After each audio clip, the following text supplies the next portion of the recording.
যুক্তির মশালে মুছে যাক আধার, এই প্রতিপাদ্যকে সামনে রেখে চাঁদপুরের হাইমচর উপজেলায় হাইমচর বিতর্ক একাডেমি তাদের দ্বিতীয় আন্ত স্কুল ও কলেজ পর্যায়ের বিতর্ক প্রতিযোগিতা 2025-এর সফল সমাপ্তি টেনেছে। শিক্ষার্থীদের মেধা ও যুক্তির বিকাশকে ত্বরান্বিত করার লক্ষ্যে আয়োজিত এই প্রতিযোগিতায় প্রায় 18টি শিক্ষা প্রতিষ্ঠান অংশগ্রহণ করে। গতকাল বৃহস্পতিবার উপজেলার দুর্গাপুর হাই স্কুল অ্যান্ড কলেজের হলরুমে ফাইনাল পর্ব ও পুরস্কার বিতরণী অনুষ্ঠানের আয়োজন করা হয়। অনুষ্ঠানের প্রধান অতিথি হিসেবে উপস্থিত ছিলেন উপজেলা নির্বাহী অফিসার ইউএনও অমিত রায়। তিনি শিক্ষার্থীদের জ্ঞানভিত্তিক সমাজ গঠনে বিতর্কের গুরুত্ব তুলে ধরে একাডেমির উদ্যোগের ভূয়সী প্রশংসা করেন। তিনি বলেন, বিতর্ক শুধুমাত্র মঞ্চে এসে কথা বলা বা পুরস্কার পাওয়ার বিষয় নয়, এটি আপনার ক্যারিয়ার, আপনার পড়াশোনার জন্য খুবই প্রয়োজন।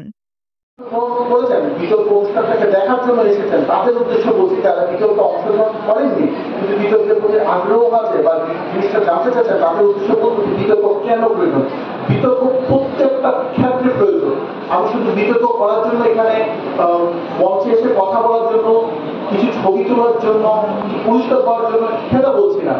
আপনার কেরিয়ারের জন্য, পড়াশোনার জন্য, আপনার ব্যক্তিগত কেরিয়ারের জন্য বিতর্ক খুবই খুবই খুবই প্রয়োজন। হাইমচর বিতর্ক একাডেমির প্রতিষ্ঠাতা ও প্রধান পৃষ্ঠপোষক মাঝহারুল ইসলাম শফিক পাটোয়ারির সভাপতিত্বে অনুষ্ঠানে আরও বক্তব্য রাখেন একাডেমির উপদেষ্টা ও অন্যান্য অতিথিবৃন্দ। প্রাথমিক পর্যায়ে Durgapur high school and college বনাম আদর্শ শিশু নিকেতন স্কুলের মধ্যে ফাইনাল অনুষ্ঠিত হয়। এতে Durgapur high school and college বিজয়ী হয়।